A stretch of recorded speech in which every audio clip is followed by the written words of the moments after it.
And even so probably you can browse and go through all these types of systems, so you get a better understanding.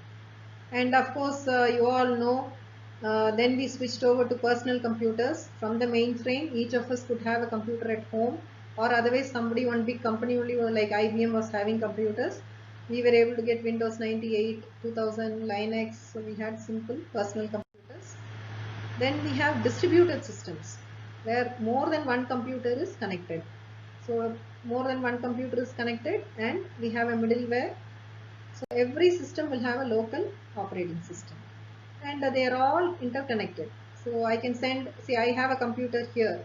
You are sitting at your place down south somewhere. You have a computer, but we are all connected. So it is actually a distributed system. Then Wipro might have an office, TCS might have an office in Chennai, it might have an office in US, it might have an office in Australia. So all the systems are connected. They are having an internet connection. So that is a distributed system. One particular organization, but it is distributed across. So all that is possible now. And the operating system should be capable of handling. It should be able to understand the request coming from computer 1 in India, computer 2 in Australia, computer 3 in US. So that is the magnanimity of the role of the operating system. And finally, we have real-time systems. So real-time systems are what we see in the real world. Once again, I'll show you examples. So we are having all controlled systems. So output will be coming from various devices, inputs will be given. And see, your simple example is your thermostat, your AC control. In your house you can have an AC control, so you are controlling the temperature. That is a device. So a small computer is controlling the electronics part of the AC. Now you have various controllers in your planes, cars. All these are computers only. They are having inside small computers in the form of a microprocessor, and you have to write the code to do the controlling. Now everything is automated, is it not? An aircraft control or a metro railway is fully computerized. Everything is controlled from outside. It's not having any driver inside driving the metro train. There are people for emergency purpose, but the entire control is automatically done by software. Even your autonomous vehicles, you have driverless cars. So all these are now possible because of our operating system.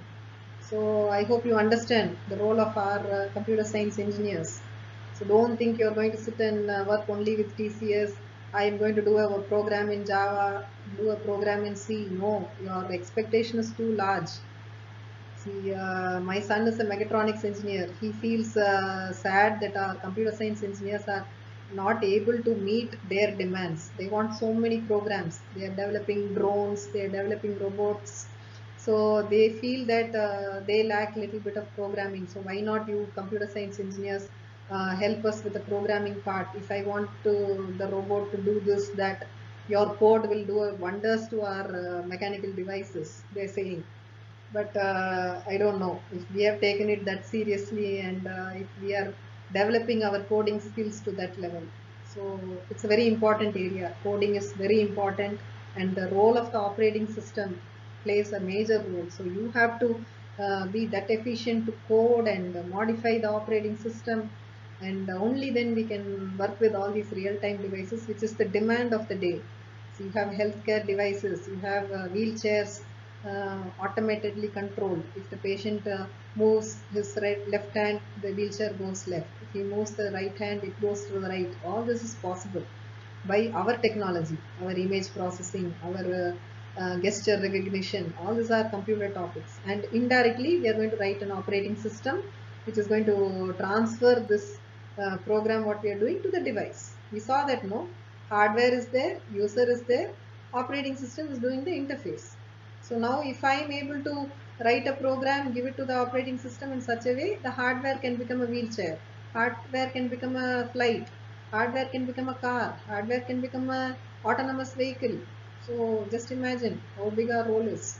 Please take up the challenge. So we also have clustered systems. Clustered systems meaning you're grouping symmetric or asymmetric systems.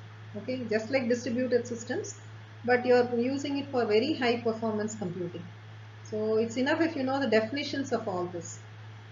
We don't need to go much in detail to understand, because each of them is a world of knowledge. So we just need to know what are the various types of systems available, so that of course operating system is going to differ from system. So you have clusters, that is what it means, and it will be interconnected. And in distributed system, if you remember the diagram, every computer had a local operating system, local memory. But here we have a combined, storage was unique for every system. Here we are having a storage network. So for clustered system, storage will be shared. That is the difference.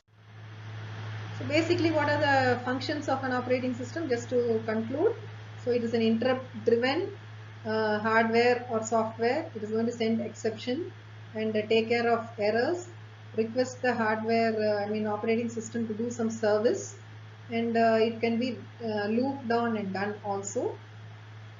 So this is the main thing. It is an interrupt driven software. So it is continuously doing execution, instruction execution in form of interrupt driven. And it is working in a dual mode. You can use it as a user mode or a kernel mode, and accordingly it is going to support. It is actually working as a virtual machine manager. So the CPU is nothing but a manager between the user and the hardware. So that is what is the high definition of a operating system. And finally we have the transition. So from user to kernel, all that can happen. See, later we have a lab component where we will be learning about various system commands and all that. Then at that time we will understand this better. So for the time being, we don't need to bother much. Just remember that there is a user mode, kernel mode. So when in the next lectures, when somebody is instructing, you shouldn't say we don't know. So actually the operating system can work either in the user mode, kernel mode, and it can help us do both the operations. So the user will be executing something. When the system call comes, it is switching over to kernel mode. So from user mode, it is switching over to kernel mode.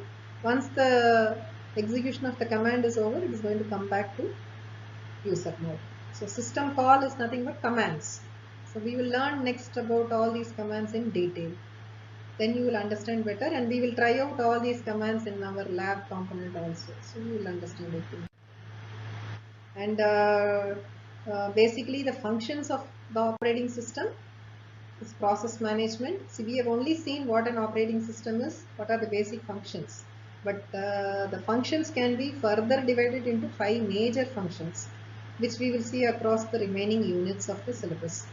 So process management, memory management, file management, then I/O system management, and secondary storage management. So process management will be covered in the second unit, memory management in the third unit, and all the remaining file management and I/O system management and device management will be covered in the fourth unit. And in fifth unit we will be only seeing the various case studies. As we saw, no? We were told that in the objectives we told about open source.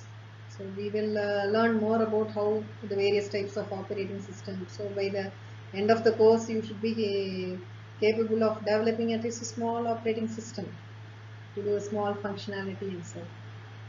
Okay, students. Hope things are clear. By the activities and quizzes and other activities, I think the topics will get more clearer to you. As I told you, please do a repeated daily basis study. Otherwise, these concepts will not be very clear to understand. Even if you miss one class, you cannot follow the continuity. So please don't miss the classes, and try to follow the lecture notes and material given. Thank you, students.